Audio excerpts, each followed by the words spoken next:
بسم اللہ الرحمن الرحیم۔ شروع کرتا ہوں اللہ کے نام سے جو بڑا مہربان اور نہایت رحم کرنے والا ہے۔ انقلاب اسلامی کے بارے میں رہبر کبیر بانی انقلاب امام راحل بت شکن خمینی نے فرمایا تھا کہ ہمارے پاس جو کچھ ہے وہ محرم و صفر کی بدولت ہے، ہمارے پاس جو کچھ ہے وہ سید الشہداء کی بدولت ہے۔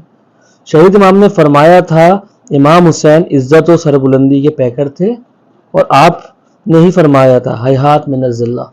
یہاں امام راحل بتا رہے ہیں کہ ہم نے جو کچھ حاصل کیا ہے اس کا سرچشمہ حسین ابن علی ہے۔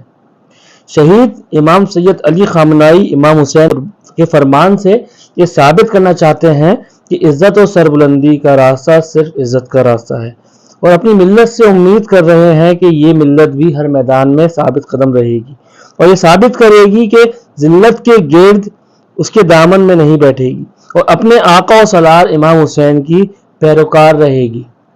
اے شہید رہبر عزیز، ہم وعدہ کرتے ہیں کہ ہم آپ کی توقعات پر پورا اتریں گے۔